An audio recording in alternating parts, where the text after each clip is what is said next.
just for you, Kim.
Good afternoon, everyone, and thanks for joining us here at Kennedy Space Center.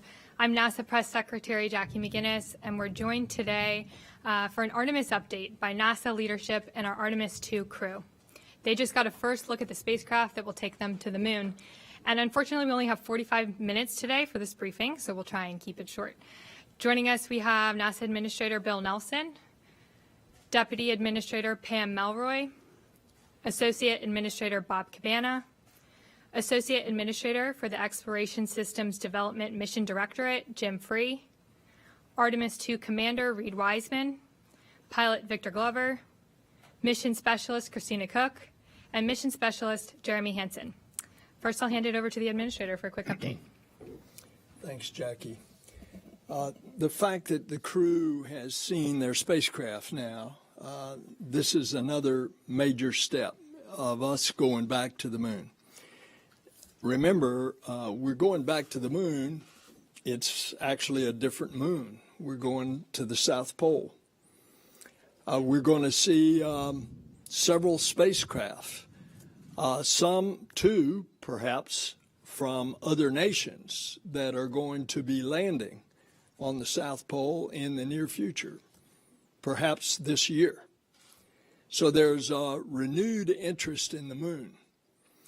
And of course, it's there because the potential of water. And if there is water in enough abundance, then you have the potential for hydrogen and oxygen, which would fit in very nicely with why we're going back to the moon this time after a half century. We're going back to learn to live in a deep space environment for long periods of time so that we can go to Mars and return safely. Now, along the way, there are going to be several scientific excitements, the development of new tools, the development of new implements, the development of new procedures, all of which it's in this Moon to Mars program. And that's the goal. We're going to venture out into the cosmos. We go back to the moon this time in a different way. We go back with commercial partners. And we go back to the moon with international partners. You should have seen the reaction when Reid brought the crew to Ottawa and they were in front of the Parliament. Or you should have seen Jeremy in his 10-gallon hat at the largest rodeo in the world in Calgary, Alberta. There's an excitement there that I can tell you that's quite exceptional as an international mission. You should see the fact that moi, having just returned from South America, 3 countries, Brazil, Argentina, and Colombia, no hesitation about the president of those countries receiving our NASA delegation. And not only excitement, but enthusiasm of presidents that amazed our U.S. State Department embassy staffs that would accompany us. There is this excitement in the international community. And of course, all along in the science that we're going to discover things just like I say about the James Webb Space Telescope. We're going to answer questions that we don't even know what the questions are right now. But I remember back on the 60th anniversary, they had me go to Houston 60 years to the day, and Rice University was having this celebration. And it was in the same place that President Kennedy spoke to an audience in that Rice Stadium. This was, a long time ago, but he said he had already declared in a speech to the joint session of Congress about a year earlier. In the meantime, John Glenn had flown, so we knew we were on our way. And Kennedy went there and he said, "We go to the moon not because it's easy, but because it's hard. And space is hard. And there are those discoveries in overcoming this very hard environment that are going to fill us and our nature as discoverers and as adventurers." And that's why we're going back to the moon and then on to Mars. Thanks, Jackie. Thank you, sir. And now Deputy Administrator Melroy. Is it on? Okay, great. It is really a thrill for Bill, Bob, and I to be here with the Artemis II crew to see their flight hardware. I think it brings back happy memories for the 3 of us of seeing our flight hardware, but also a shiver down our spine as we step forward into the next chapter of our destiny in human spaceflight. So we are going to stay, as the administrator said. That's very important, and we have the hardware not just for Artemis II, but for flights all the way out through Artemis VI already in work. And that's very significant. We've been spending a lot of time the last couple of years to really focus on what are the objectives that we need to prove on the moon. What exactly do we need to learn before we're ready to go to Mars? And this is a crucial first step along that way. One of our North Stars is science. That's why we explore, to learn more about the universe, our solar system, our Earth, ourselves. And there will be some exciting experiments on Artemis II, mostly focused on radiation and crew, because we now have the opportunity to have a crew that we have to advance this particular kind of science. But I do want to say for a moment, personally, as a test pilot, how important this mission is for test flight. All the things that we want to do with this vehicle, we have to understand that vehicle and its capabilities and push its envelope in order to achieve all the things that we hope to do with it in the future. So that is the critical focus of this mission, is to do that test flight, to push the boundaries, to learn about this vehicle and its capabilities, so that we can continue to do amazing things on the surface of the moon and then eventually on Mars. And this is the beginning of that cadence, and we're excited to be here today to see us off on that first chapter.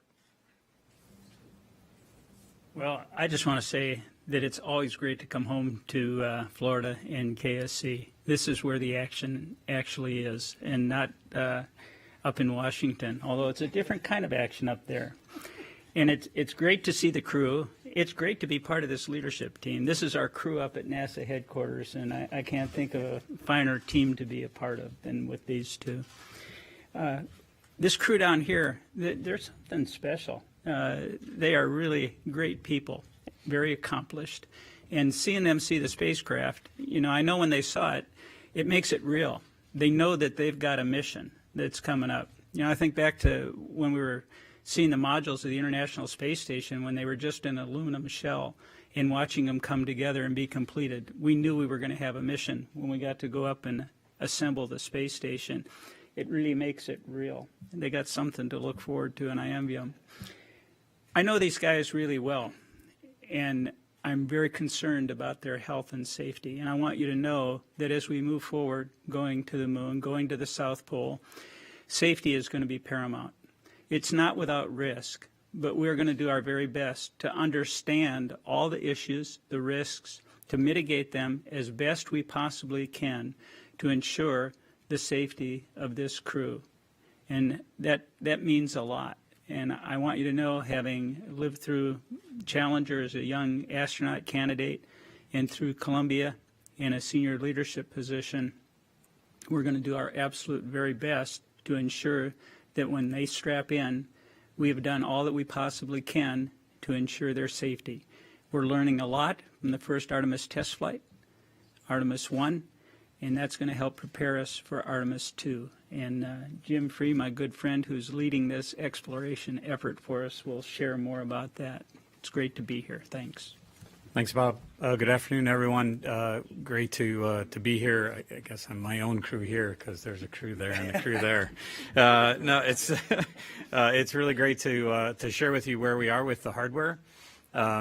We recently, towards the end of July, completed our post-flight assessment review from Artemis I. That's where we go through all the mission objectives, look at open items and anomalies, and trying to decide if we're on the right path for Artemis II. We looked at a number of things that have been open, the heat shield, an electronics box on the service module, and some of the release and retention bolts. Probably the highlight things. I think we have plans forward with all of those. We still have to get to root cause before we get to flight rationale. So to Bob's point about safety, that's one of the things we need to get through. As far as overall, we're still working towards the end of November for 24 for Artemis II. That's critical to stay on that path. It's this balance of pushing hard but maintaining the right philosophy of not pushing too hard, if that makes sense to you. But I think to us up here it does, because we still need to press and get our missions on a cadence where we're doing the exploration around the moon and on the surface. This is a great first step for us, but we do need to be vigilant and care about the people going on these missions. We do have a number of weeks of risk to that date. The crew module is the critical path right now. We have to get the crew module assembled and tested and then mated with the service module, then turn it over to the ground system folks here for processing. The Exploration Ground Systems team here continues to push towards a mid-November roll of the mobile launch tower out to the pad to do some verification and validation tests of all the systems that have been upgraded and repaired since Artemis I, and they're on a good path to the 16th. They completed a couple weeks ago the repair of the cable that holds up the crew access arm. So that was a big change. We were originally going to roll out on the 1st, but that was one repair we had to make. Orion, I talked about the crew module already. I'm sure it was great to see inside that for the crew. The service module was handed over from our European service module partners and the European Space Agency in June. We're continuing to work on the heat shield. We'll probably look for final disposition of that early next year. The Space Launch System, all the hardware is here right now except the core stage. We're holding the core stage back in Louisiana for some repairs that we need to make to one of the downcomers, and that'll probably be shipped in the November timeframe. There's no impact to the overall critical path or anything for stacking, which will probably start in the February timeframe of next year. From a flight ops perspective, obviously the crew training is well underway. The landing and recovery team, which is part of the ground system group here at Kennedy, did the underway recovery test number 10 last week, which included a night recovery. And I know the crew got to see the team in San Diego before they put to sea. We're really not working major issues right now. We have some of the dispositions I talked about, but I think we're on a good path, and I want to stress that vigilance piece. I tell everybody, and I think I sat here at this table and said Artemis I was a great mission. We learned so much from it. The success was incredible. The only thing that carries over from that mission is the engineering. We're using all new hardware, so that vigilance of putting that hardware together and calling out when things are not right or there's a concern is really important, because these four folks next to me here depend on us to do that. So that'll be a focus of the team, and look forward to talking to you as we head closer to Artemis II. Reid? Awesome. Thanks, Jim. We made it to Kennedy. This is awesome. I'll speak on behalf of Victor, Christina, and Jeremy, and then we'll get into some questions. But we're fired up. It's a great day yesterday when you walk around the corner at the Neil Armstrong Operations and Checkout Facility, and there's your spacecraft that you're going to ride in. The ship, as they call it over there. And we got to look inside and hang out, and it was really quite fascinating. We've been busy since April 3rd. It kind of started with a bit of a media blitz, but then we got down to work. We've been studying spacecraft systems at the Johnson Space Center. We have gone out to Denver to visit with the Lockheed facilities out there and meet the engineers that are working on the vehicle, from the software, controls, and displays. As Jim said, we were out in San Diego working with our beloved United States Navy and the rescue and recovery forces that are working alongside NASA. And now here we are for our first visit as a crew to Kennedy Space Center. I think I want to touch on just two quick things. First, we get asked often what the measure of success for Artemis II is. And to the four of us sitting here, the measure of success for Artemis II is seeing our colleagues on the lunar surface, seeing our colleagues assembling Gateway, and then seeing people that are following in our footsteps walking on Mars and coming back to planet Earth. Like, that is the measure of success for us. Artemis II is the tiniest footnote in the Artemis campaign, and that is really what we believe. And every day that we go to work, we're looking at this vehicle for the future. We're not looking at this vehicle for Artemis II, and that means a lot to us. The other thing that I wanted to say, because it's really struck us, is we hear about the hardware, and it's real. Most of you saw it this afternoon with the spacecraft. Those that have been to Michoud have seen the booster. Out in Utah, our solid rocket booster segments are getting ready to be shipped down here for stacking. But as we go around and see the hardware, the thing that blows us away is the quality and the youthfulness of the people that are working on this program. These Americans, these Europeans, our Canadian allies to the north. When you get in these small rooms of 15 to 20 people and you see not only how hard they're working, but how motivated they are, how excited they are to be a part of this every single day. I wish every American, every Canadian, every European, everyone that's a part of Artemis, I wish they could just go see what we get to see, the quality of these people. It is totally awesome. Thank you. Thanks, Reid. And now we'll take your questions. For those of you joining us on the phone, you can press *1 to join the queue. And for those of you in the room, if you could wait for the mic to reach you. First, we have a question with Marcia Dunn with the AP. Marcia Dunn, Associated Press. Maybe for Mr. Free, or I don't know. What's your working target date for Artemis III? Is it still late 25? And for Artemis II, is there any thought being given to upgrading to a real orbital flight? And if not, why not? And maybe you could tell me if that adds so much more complication that you wouldn't even want to try it, Reid. I don't know. But those are my questions.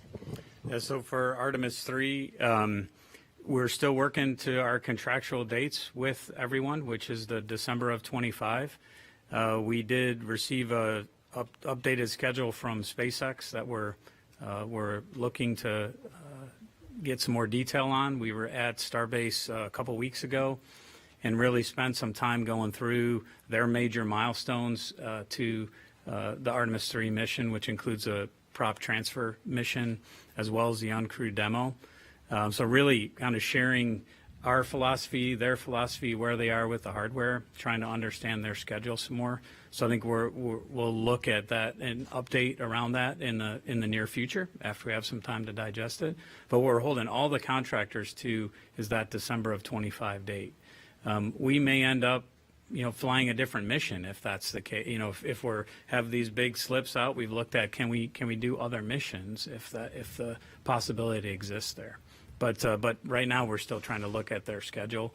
The spacesuits are heading to PDR in October, so that's obviously another piece of hardware that is on the path, the critical path to that mission. As far as why not do an orbital mission? I think this mission was designed with safety in mind.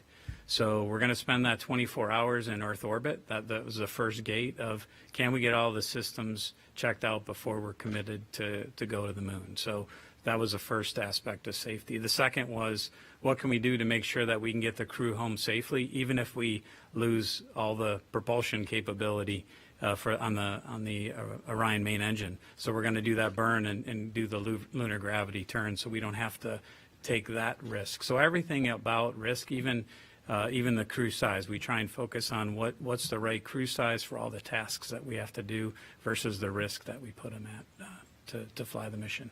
No, don't know if you want to address The only thing I'll add is every day I go to work, Jeremy tells me that we're putting this thing into low lunar orbit, and I keep telling him, no, we are not, because we are doing the highly elliptic orbit using the interim cryogenic propulsion stage, and our TLI will be done on that European service module built by Airbus, and we're going to use our prop there. We're going to use it smartly. I look at this mission profile as 3 orbits of Earth, and I really like the way we build on it. Our first orbit is 1,200 nautical miles.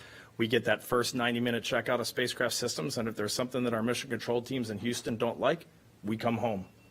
And then we do that big, highly elliptic burn, and we go out to 38,000 miles, which we're going to be glued to the window at the apogee on that one. But that gives us our 24-hour return capability, and if everything's looking good, we do our TLI burn, which is also our deorbit burn, really, and then we do a few course corrections on the way out and the way back. So I really like the way safety is built into this mission profile, and I don't think we're going into low lunar orbit on this one.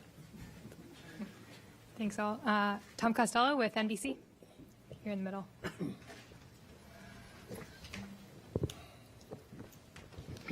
Hi, well, congratulations on a great day. Thanks for inviting us down here. Senator Nelson, to you, there is some discussion about the fact that America isn't the only one aiming for the South Pole right now. Potentially, you've got the Chinese also targeting the South Pole and maybe even the Russians. Can you give us a sense of what is in play here in terms of the geostrategic issue and needing to get to the South Pole? And is this a competition to see who gets there first and who would have access to that frozen ice, to the water? We're in a space race with China. You see the actions of the Chinese government on Earth. They go out and claim some international islands in the South China Sea, and then they claim them as theirs and build military runways on them. It's called the Spratly Islands. So we want to make sure that the ideals of the Artemis Accords, which now have 28 countries have signed, and there will be others that will be shortly following, those ideals that we have the peaceful and cooperative uses of space together internationally. That's basically the framework of the Artemis Accords. So naturally, I don't want China to get to the South Pole first, with humans and then say, this is ours, stay out, like they've done with the Spratly Islands. You look at pictures of the South Pole, it's not like what you saw where Neil and Buzz were landing, constantly lit from the sun, a few craters here and there. The South Pole of the moon is pockmarked with deep craters. And because of the angle of the sun coming in, most of those craters are in total darkness the entire time. So it lessens the amount of area that you can actually land on and utilize. And if indeed we find water in abundance there that could be utilized for future crews and spacecraft, we want to make sure that that's available to all, not just the one that's claiming it. Now, you mentioned Russia. As a matter of fact, Russia has just launched a probe to land on the South Pole. We wish them well. As you know, we've had a cooperative relationship with Russia ever since 1975 in Apollo-Soyuz. We built the space station together. We operate it together. But I don't think that a lot of people at this point would say that Russia is actually ready to be landing cosmonauts on the moon in the time frame that we're talking about, going to the moon, or that possibly China would be. And so I think the space race is really, Tom, I think the space race is really between us and China, and we need to protect the interest of the international community for exactly the reasons I've laid out. Thank you, sir. Next question, Kristen Fisher with CNN here in the front. Thank you. Jim, my question is for you, and I just want to follow up on Marcia's question about the timeline for Artemis II. Back in June, you said that you were really concerned that SpaceX's Starship won't be ready in time and that it could push the first launch attempt into 2026. And so I'm curious, after your trip to Starbase, has that level of concern grown, diminished? And if you can give us any insight into what your conversations with SpaceX are like right now. Sure. So I don't. They need to launch, as I said back in June. They need to launch multiple times, not just for us, but for them. And then they need to launch multiple times for us. So we really want to see them find the success in their launches, including the next one, which I know they had a booster fire for the other day. I think my concern is the same because they haven't launched. And now our insight that we got from our visit there was tremendous. We really spent, I think it was a 12-hour day. We got to see some of the hardware, but most importantly, our teams had the chance to talk and go through the details of that cryogenic propellant transfer mission, the ship-to-ship transfer, which is the next big milestone in our relationship with them. It's a kickoff for one of our design reviews. We got we were able to convey for them the importance to us of talking about the whole picture. The administrator, I think, gave you the big picture. We need to talk about what it takes to get those people on Artemis III to the surface. They're excellent at their technical details, and I think just continuing to grow our relationship beyond commercial crew in this area, conveying why it's important for us to see that end-to-end schedule. We have the other elements coming together. That's another concern for me. It's Starship doesn't exist by itself. There's interfaces for our suits. So our suits contractor has to understand the interface and the design and the emulators and simulators that are ready for that. Similarly for Orion, we need that interface to be worked. So I think we have a better understanding in the big picture, our relationship, our needs. But we know they've proven that they can make great progress. I'm sure they will continue to do that. But as I said to Marcia's question, we really are trying to get in the details of that schedule, because when we come up with a date, December of 25 or whatever that date might be, we want to have confidence for our teams that we all have a realistic path to get there. Thanks, Jim. Next, we'll take a question from the phones. We have Joey Roulette with Reuters. Thanks, Jackie. Just to follow up on that last question for Jim Free, you had mentioned SpaceX sent NASA an updated schedule. What did that schedule propose? Did it propose backing off of the December 2025 date and doing it sometime later? Based on what you've seen now, I know you're at NASA still evaluating things.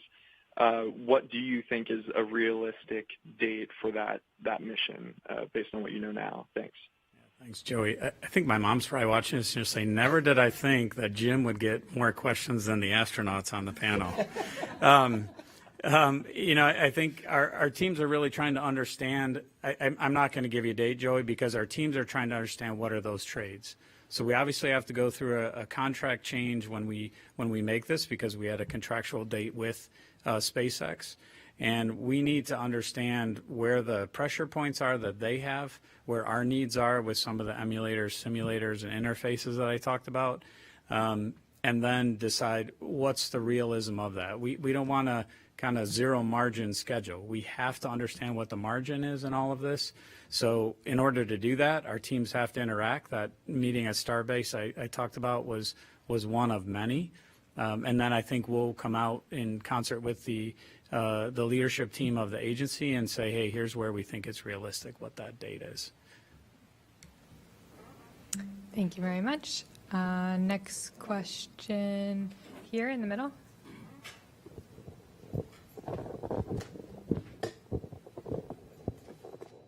Hi, Philip Sloss, of course, for Mr. Free. You were talking about the issues with Core Stage 2, Michoud. When do you expect the stage to be ready for the engines to be installed? And if you have, understand you still have a decent amount of margin in that schedule. What's the need date that you need the stage here at KSC? With stacking happen in February, that if it's not here in February, that's where it'll start to impact the critical path. But the Boeing team down in Michoud has a good handle on the work. This is a different flow than the stage went through the last time, because the stage the last time went down to Stennis and went vertical and had some traveled work with it there. Whereas this time we're doing all of that work at Michoud. So it's a little bit different flow, and we don't want to push it down here and then have traveled work down here that then brings the team from Michoud. We want them to do it. It's a little more challenging at Michoud because we have to rotate the vehicle, whereas if it's vertical, you can kind of get to all sides of it at one time. So it adds a little bit of time to it, but we feel like the best place to do that is Michoud, so we'll leave it there. But I don't expect it to go much past November. This last little issue we had on one of the downcomers was really minor in the grand scheme of things. But I don't see it pushing much past November. Thanks, Jim. Here on the left. Stephen Clark, Ars Technica, another one for Jim Free. You mentioned several weeks of risk to the November 2024 date. Do I take that to mean that you have several weeks of margin or several weeks of negative margin, so to speak, for that late November date? It's negative margin, yeah. And would you characterize the heat shield issue as sort of the largest unresolved issue coming out of Artemis I at this point? And can you update us on what the root cause of that uneven charring and ablation of the heat shield was, and any mitigations that you're looking at for Artemis II, either on the hardware or in the way you fly the reentry? Yeah, I think I definitely want Reid and the crew to weigh in here. I think it's definitely the biggest open issue out of one. We're going towards root cause, and I think this goes to Bob's comment about safety, and what the leadership team here has asked of us is focus on root cause. We've been through 2 series of tests in the ArcJet out at Ames. The 3rd series is happening this month. We have a fault tree that we've been working down. We have some theories on what the root cause might be. We won't talk about flight rationale until we get through root cause. We just had this conversation. I don't want the team to think about flight rationale, because as soon as you do that, you start to jump past things that might be lurking as a root cause that you might miss. So we have some ideas on what that root cause might be, and these testing series are slowly buying that down. It's tests out at Ames. We've also done tests at Langley. We're doing some tests down at Wright-Patterson Air Force Base in Dayton. So we're using facilities across the country. I think we're on a path to that root cause with the final disposition in April, and of course that's got to come up all the way through the agency. Our technical authority is a big part of that. The crew hears about it. I think they said they just heard about it yesterday, so they're heavily involved. Obviously we're going to make the right decision to keep them safe. If that decision is we have to do something drastic, then we'll do that. But right now we're on a path to press to get to the root cause, and then we'll make the final determination from there. I don't know if you want to add anything to that, Reid. I think you did a great job touching on it, Jim. And every time you see me coming, you take a step back because I'm coming about heat shield. But we really have a lot of really strong trust in this team. We have some really talented researchers and engineers looking at the problem, and I know we will find the right solution. And for sure, this crew, we're not going to launch until we know we're ready, until our team knows that the vehicle's ready. And we will keep the pressure on. But so far, I think all the right things are being done. Anybody else want to comment on it? Thank you both. Next, we have another question on the phone. Andrea Leinfelder with the Houston Chronicle. Hi, this question is for Jim. I was hoping you could give a little more detail on what you meant by saying we might fly a different mission. Like, are you suggesting that if the lander isn't ready in time, maybe you'll fly astronauts around the moon for a second time? Thank you. I think we're always one of the things Pam talked, and I'm not going to get her words right, so I won't even try. But a few months ago about what we learned from ISS. I think one thing we learned from ISS is to make sure we're flexible so we keep human spaceflight viable. And one of the things that ISS did was really look at the assembly sequence as hardware was available and it wasn't. I think it's incumbent upon us to do that. That's what I was referring to, is we're trying to look at all the missions we could fly to keep learning. We may fly 2 and want to fly a different mission for 3 because we want to understand how the system works better. I don't want to look at it as a negative of, hey, we might not fly 3 the same way. For me, it's continuing to learn to do exactly what Reid said so that eventually we're putting humans on Mars. We're not going to accomplish everything in one mission. We shouldn't expect to. What we should do is expect to fly it safely and advance our cause of understanding, to do our science, but cause of understanding of our vehicles and systems. Thanks, Jim. We have another question on the phone from Sarah Derry with Radio Canada. Sarah? Le vaisseau Orion, comment ça s'est passé aujourd'hui? Peut-être un mot sur ça, s'il vous plaît. I'll say a couple words in French and then in English so it's understood here as well. But pour moi, c'était incroyable de voir la capsule Orion pour la première fois. C'est la première fois que j'ai vu dedans la capsule et c'est magnifique. Et seeing the capsule for all of us sent shivers down our spines as we saw it for the first time inside, and real flight hardware made a real impression. And something that it's kind of stood out for me over the last couple months as we've been getting into the systems, digging in deeper to the systems, is that I already knew going to the moon was hard. Administrator, you talked about it. Kennedy talked about it. That's why we're doing it. I already knew it was hard, but boy, it's harder than I thought. As I start to look at all the systems and all the people trying to get to the solutions that we need to really get to the moon and get back and still be breathing when we land in the Pacific Ocean, it makes an impression. And when we're talking about timelines and stuff, what's so obvious to all of us behind the scenes when we see it day to day is the success is not in the final solution. It's not in the touchdown or the launch date. The success is in the learning that's happening like right now. Like learning is happening right while we're sitting here in stuff that is going to serve us on our ultimate objective, which is to get to Mars. Here on the right, do you say? Yeah, Gallup with Florida Today, USA Today. Just a quick question. You talked about training and testing. What do you guys do to relax? What are you doing to kind of mentally prepare for going on this mission?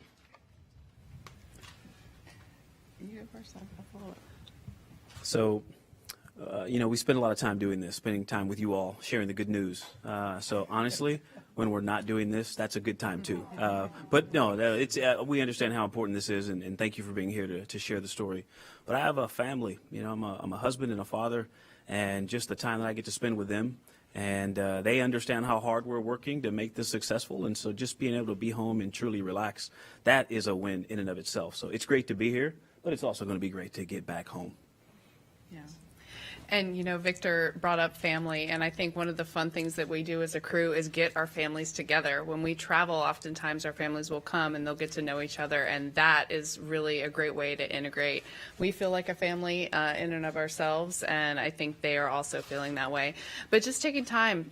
Last night, for example, on this trip, we found a restaurant, and the four of us went out to dinner together and had a great time, just, camaraderie and spending time together. So all the normal things, just like we'll have those group meals in space in the Orion vehicle. We're doing it here on Earth to prepare for getting to know each other and all that trust and relationship building that's going to be needed for ultimately the successful mission that we're going to do together. And I'm hearing whispers or question about which restaurant. We're government employees. You know what no endorsement. Next question. Richard with the Orlando Sentinel.